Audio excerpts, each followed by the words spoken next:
To truly understand if it's worth paying $100 for a stethoscope, let's investigate the differences between a $5 model and a $100 one. This premium model has a tunable diaphragm, so applying light pressure that doesn't dent the patient's skin emphasizes the low-frequency lub-dub of the heart, while firmer pressure highlights high-frequency whooshing murmurs. The smaller diaphragm makes it easier to hear the insides of tiny patients, but do not forget to twist until this dot is on the side you want to use, because otherwise you won't hear a thing. Conversely, the $5 stethoscope's single, non-tunable diaphragm lacks the versatility and sensitivity needed for professional use. Moving on, expensive stethoscopes have soft sealing ear tips to ensure a snug fit and excellent acoustic isolation. This is ideal for noisy hospital settings with hundreds of barking patients. The $5 model's hard plastic earpieces offer poor noise cancellation, suitable only for quiet home settings. Double-layered tubing in the premium stethoscope also enhances sound clarity by isolating heart and lung sounds from external noise, unlike the flimsy $5 model's single-lumen tubing. And if you have hearing impairments, don't worry. There are $300 digital stethoscopes that will amplify all the sounds for you. All my stethoscope recommendations are on the Vet Ventures Amazon storefront.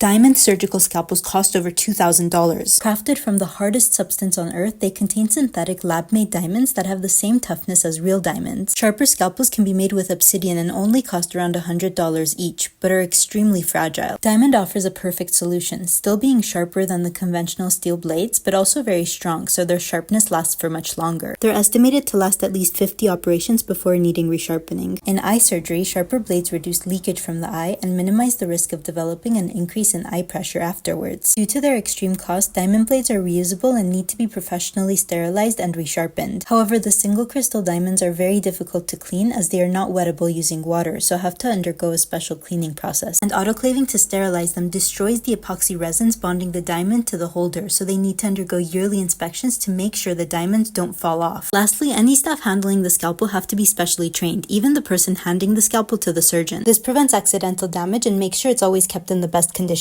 Rubella is a contagious viral disease. If you have twin girls, name them Ruby and Ella and they'll be known as the Rubella twins. Ebola can be perfect for someone who's likely to have a super infectious personality. And if you like the sound of infectious names, you'll probably also like malaria. And typhus is good for a boy as it sounds kind of Roman soldier-esque. It's caused by a bacteria spread by mites, but no one really knows that, right? Next we have Gene and Allele, which are great names for siblings if you really want them to get along. Plus they share DNA, so it's cool that their names are also related. Ivy is short and to the point, and if they decide they want a normal name, they can just add a Y. Angina is chest pain caused by insufficient blood supply to the heart muscle. Amnesia sounds so elegant, but also means memory loss. It can just be used in other countries where it doesn't have that meaning. Marrow from bone marrow can also be a very unique name. Pika is a cute name, and you can call them P for short. It means eating things that are not food. Suturing can take many hours, making it one of the most time-consuming parts of surgery, and more time under anesthesia means a higher risk of complications. So optimizing suturing without compromising accuracy and technique is very important. This metronome challenge can help students and surgeons develop a rhythm to become faster and more consistent when suturing. So grab your metronome or a metronome app and let's get started. Begin at 50 beats per minute without a suture pad and just go through the movements. In the beginning, keeping count of the steps can be helpful. 1,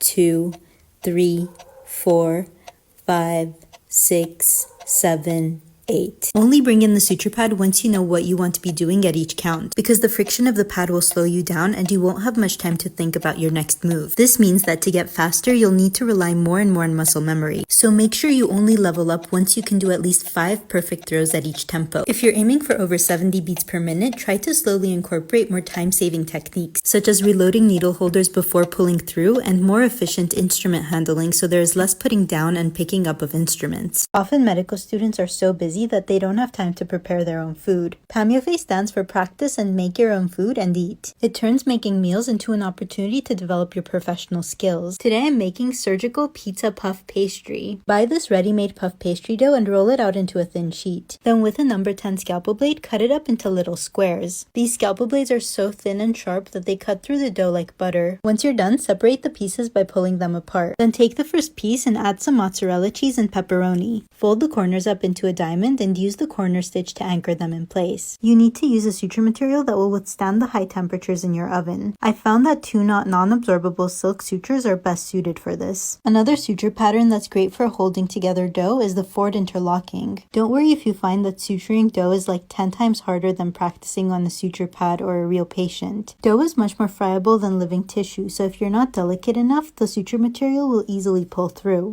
Let's say you're done with surgery and you want to take the blade off the scalpel. Clamp your needle holders on the edge of the blade. Make sure not to bend it too much or it could break. While bending, push the needle holders away from you to slide the blade off the handle. Here's how to load a surgical scalpel blade in the safest possible way. Hold the blade with the needle holders with the sharp end still in the packet. Line up the notch on the handle with the edge of the blade. Then slide the blade down the groove on the shaft of the handle until the edge of the blade meets the notch on the handle. Remove the packaging, and now you're ready to make your first incision. Let's be real, most suture pads are either crazy overpriced or straight up trash. Not naming any names, but even top tier wealthy medical and vet schools often pretend like they can't afford the good stuff, so their students end up graduating without solid suture skills. That's why this mini suture buddy pad is a total game changer. Not only is it cuter and cheaper, you can get another 10% off by using the discount code VETVENTURES. Let's be real, most suture pads are either crazy overpriced or straight up trash. Not naming any names, but even top tier wealthy medical and vet schools often pretend like they can't afford the good stuff, so their students end up graduating without solid suture skills. That's why this mini suture buddy pad is a total game changer. Not only is it cuter and cheaper, you can get another 10% off by using the discount code VETVENTURES. Let's investigate how many stitches it will take a surgeon to close this wound. The goal is always to use the fewest number of stitches possible to close the wound without tension on the wound edges. Since it's hard to guess how many stitches will be necessary just by looking at the wound, it's best to place the first stitch in the middle, dividing the laceration in half. Then 2 more stitches are placed in the middle of these halves, and this process is continued until the wound is completely closed. That's why if done properly, an odd number of stitches is usually needed to close most linear lacerations. And if you guessed 15 simple interrupted stitches for this wound, you were right. Attempting to close the same laceration going from one side to the other will most certainly require more stitches. This is because of the more uneven distribution of tension. It makes you want to put the sutures closer together just so you don't have to redo them if they're too far apart. And the number of sutures required varies with the amount of tension on the wound. So wounds under more tension will require more stitches even if they are the same length. To further minimize the number of stitches required, we can use tension relieving mattress sutures, which are more appropriate for high tension wounds. To remove porcupine quills from flesh, you must first snip the top of each quill that is sticking out of the skin. This releases the pressure from inside of the quill and relaxes the microscopic barbs that would otherwise dig the quill deeper and deeper. Then gently grab each quill with hemostats or pliers, twist, and pull it out. Make sure to pull quickly and steadily in the same direction it went in. Twisting helps prevent the barbs from pulling all the flesh out with them. Soaking the quills in a baking soda and vinegar mixture beforehand softens them through descaling, aka dissolving the calcium deposits in the quill. But this is not practical for quills stuck in the nose and mouth, which of course is usually where they end up getting stuck. Once out, double check that the point of the quill is intact, because just like splinters and ticks, if even the tiniest piece breaks off and stays lodged in the skin, it is likely to cause an infection. Make sure to also check for an allergic reaction to the quills. Splinter removal has evolved into a form of art with hundreds of traditional variations. But have you ever tried sucking splinters out with a syringe? This technique has been going viral, so I want to give it a try. They say all you have to do is put the end of the syringe over the splinter, making sure to apply firm pressure to ensure a good seal. Then just pulling the plunger should suck the splinter out. As you see, that definitely did not work for me. If it doesn't work for you either, don't worry, because there's another viral hack we can try. Apparently you can pour glue over the splinter, let it dry, then as you peel the glue off, the splinter should be pulled out. If this also doesn't work for you, then maybe viral life hacks just aren't your thing. In which case you can always resort to the boring tweezer method, but this usually only works when part of the splinter is already sticking out of the skin. Squeezing the splinter out is not recommended as it can end up pushing it even deeper. Then there's the needle trick, where a needle is disinfected with alcohol or held over a flame, then used to make a hole over the splinter and push it out through that hole. I find this to be the most reliable technique. But getting a pink box in the mail means peak joy for any medical professional. This one's compact with the cutest essentials and I'm officially obsessed. First up, this adorable surgical cap that everyone wants now. Then I got this Vet Fairy stethoscope charm to add a splash of magic to my purple stethoscope. And I also got a sleek stethoscope case to protect it from scratches when I toss it in my bag. These colorful duckbill bandage scissors, Mayo scissors, and Cocker Kelly forceps each came with tiny charms on the finger rings, so even my tools are accessorized now. Of course, the vet pen with Dr. Cats and injured crocodiles has a dangling charm too. These ampule openers are a must for safely opening glass ampules. No more sliced fingers from broken glass. And they're not just safer, but are faster too. Now I can snap an ampule open in seconds without panicking or making a mess. And they even hang perfectly from my new stylish fanny pack. It's safe to say the fanny pack trend is alive and well among medical professionals, because when every second counts, you need quick access to your essentials, not a deep dive through cluttered pockets that spill onto the floor when you go to tie your shoelaces. And honestly, with designs this cute, Enfermera and Apuros are making practical spectacle looks so demure.